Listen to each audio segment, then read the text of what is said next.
Although printed documents are something static by nature, the program lets you automatically vary the content of text fields. This feature is useful when you need to print identical designs with different pieces of information, such as envelopes with different addresses.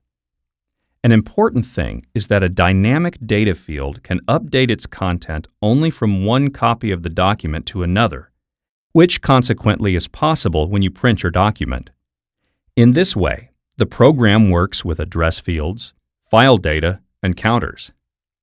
A separate group of dynamic fields includes page numbers and date and time fields.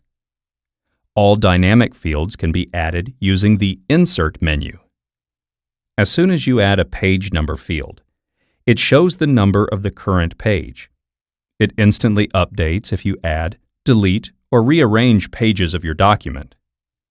Date and time fields simply display the current date or time. Actually, they cannot change every minute or second as a clock, but they update when you open or print your document, and also when you open a page with a field of this type. To access properties of a dynamic field, double-click on it, and then double-click again. Yes, 2 times, because the first double-click activated the text editing mode, letting you type some text before or after the field, like this. The second double-click opens the properties. Let's return to the first group of dynamic fields, which are the counter, address field, and file data. The counter just increases its value in every copy of your document that you print. This lets you print serial numbers through all printed copies. The address field is actually a combined name for a group of fields, such as the first name, last name, or street. As it was mentioned, you can use the merged printing feature to print a range of addresses on a pile of envelopes. Let's do that. First, we need to compose an address. Although you can add individual fields to anywhere on your page, it is much better if all address fields appear in a text box. This way, your address will behave as a solid object.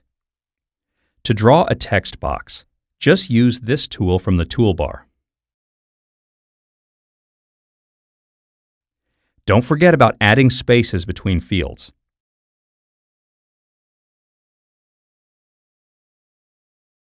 In fact, you can type any text here. For instance, add phone before the phone number. Note that the phone word isn't dynamic, so it will remain if a contact doesn't have any phone number. Your design now displays the field names. The actual data will be imported and inserted into the fields during printing. So for the second step, we should open the Print dialog and choose Contacts. The program can import contacts only from Apple Contacts. Just click the Print List button and check those you want to print. Don't get confused with the number of pages to be printed. The total number of pages is indicated below the preview.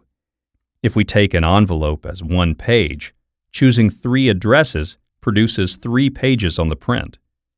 They aren't exact copies because the addresses are different. If you want to have 2 copies of each envelope, type 2 in the quantity box. Now we have 6 envelopes in total.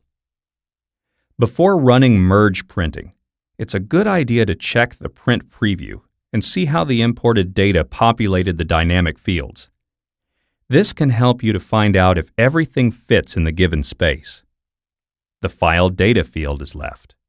It lets you import data from a text file located on your drive. In the simplest case, each line of your text file will be inserted into a file data field linked to the file. How to set up file data fields is described in the program's help.